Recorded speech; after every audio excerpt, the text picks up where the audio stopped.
Live social shopping. I could not push you more to get serious about affiliate and live selling. If there's any way you can get into that with what you do, you should. Like if you're a magician, create some deck of cards and sell that on TikTok. You know, like it is a big thing that you should start learning. The other by far biggest mistake most of you are making is you're not on enough platforms. It's crazy. This whole like just locked into TikTok, Instagram thing is killing people. Like Facebook's a monster. Most of you don't post there every day. It's 100% that someone who does something similar than you is gonna pop off way more than you next year. That's 100%. You can't spend a second on that. That's one. Two, challenging yourself to do different shit. The biggest thing that catches so many people here up is they're not doing different shit. They like do dance, they do fashion, they do, you know, get ready with me, they get whatever you do, you get caught because at some point it becomes mundane. And so like not having this self-esteem or the confidence to try completely different shit because you're scared it's gonna underperform to what you're used to is the hidden poison for so many in here.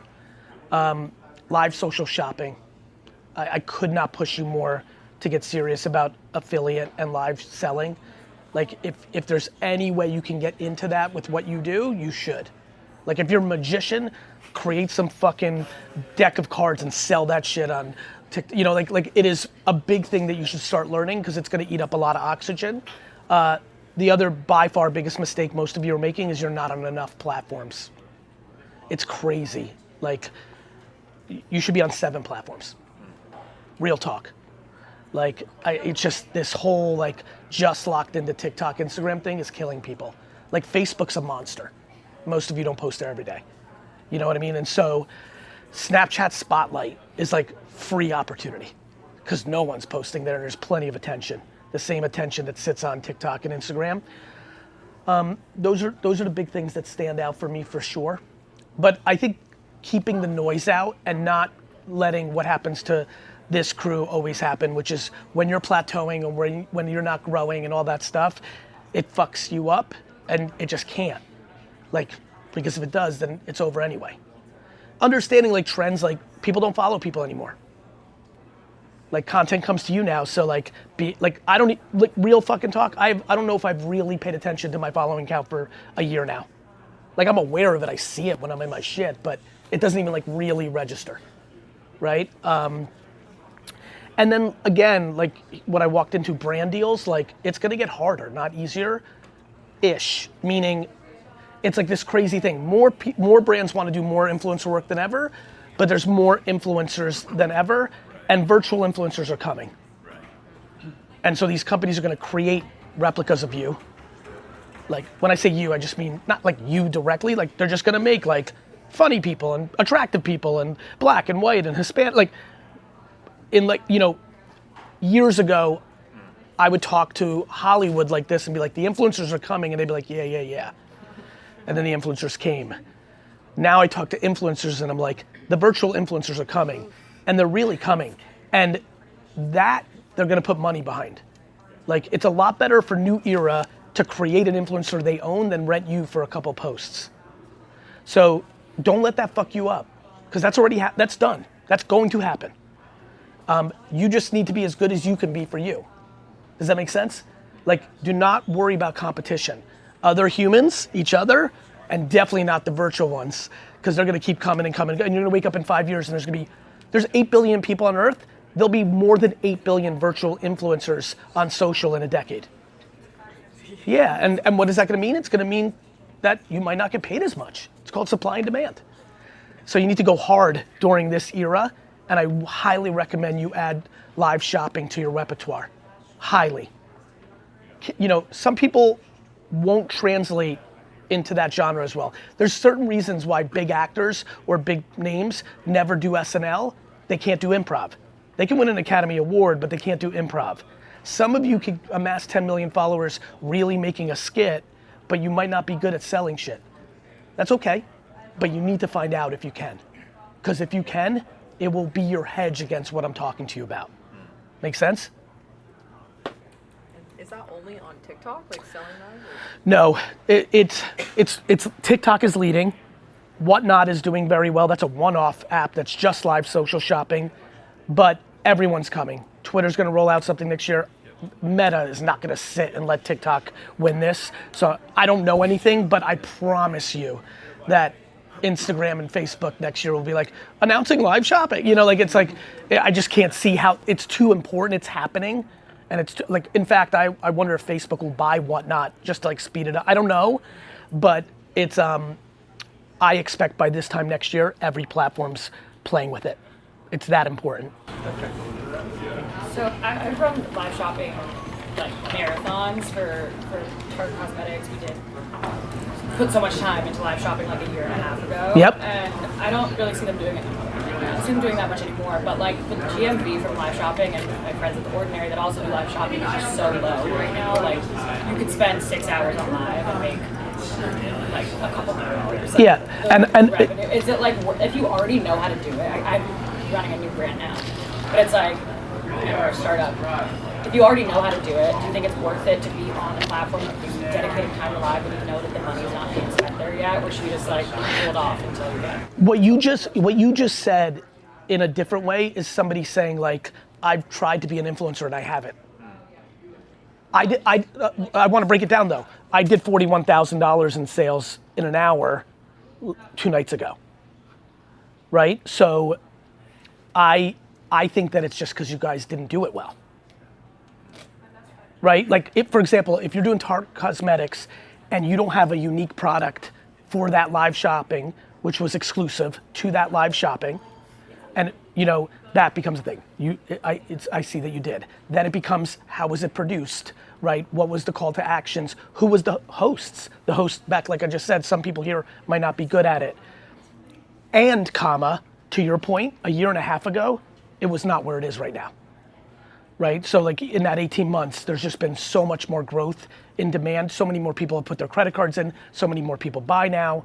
The algorithm 18 months ago did not put as much live shopping into the For You page. Now anybody that goes on live shopping is getting a huge boost. So there's like 13 variables I'd have to look at that show 18 months ago to understand why it happened.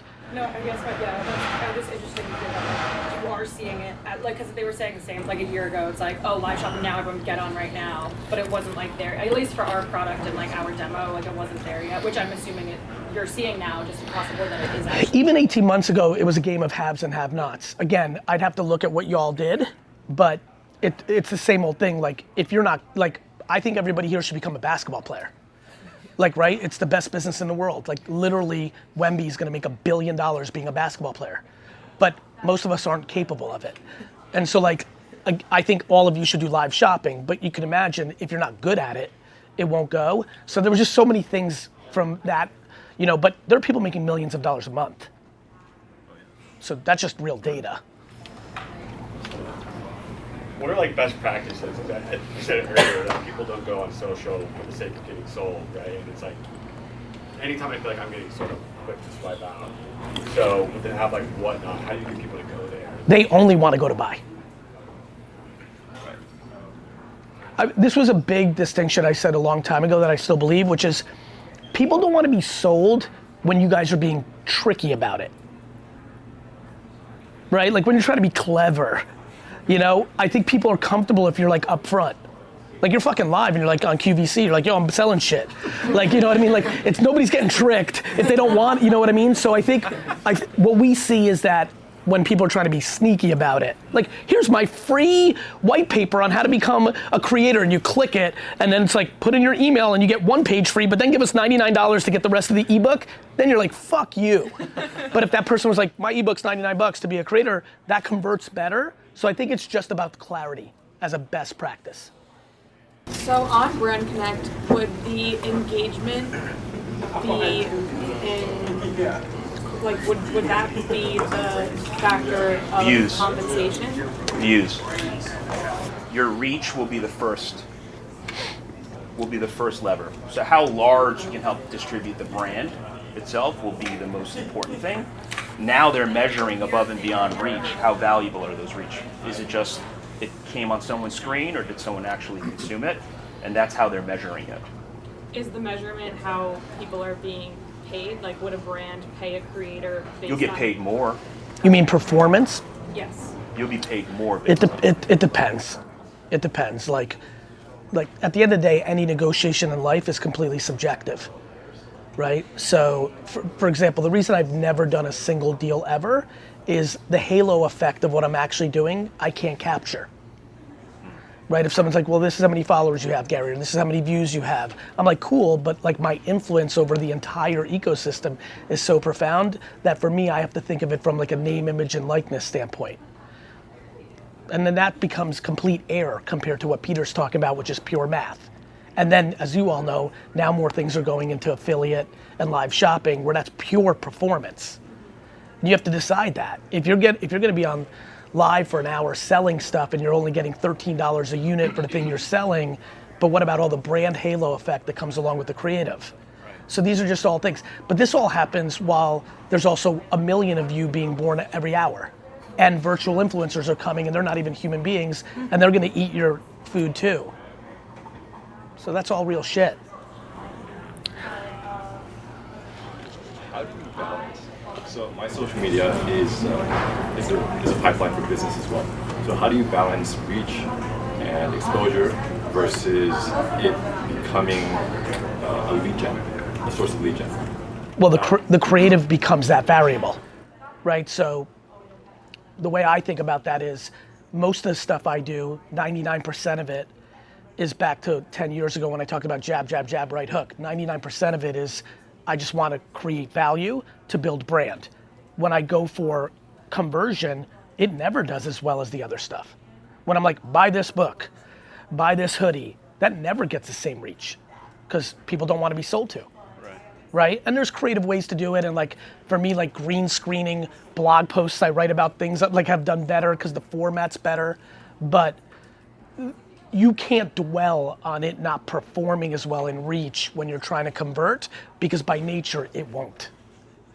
And we're always challenging ourselves to find creative ways to hopefully make that happen. But that's, it's like, what's the purpose? If you're in brand building mode, you want to get as much reach. But if you're in sales mode in a B2B environment, you may only need one person to convert to make it worth it,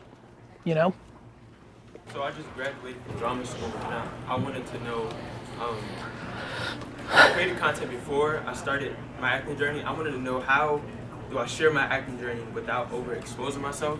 Because I noticed like some of the actors I truly love, a lot of them aren't on social media and it's like a mystique type of thing. And I was wondering like, how do you go about that? And also, just keep that self-esteem going without. Those are two separate questions. So the first one, I walk down the street and 98% of the people have no idea who the fuck I am. Many people in this room have no idea who the fuck 80% of the other people in this room are.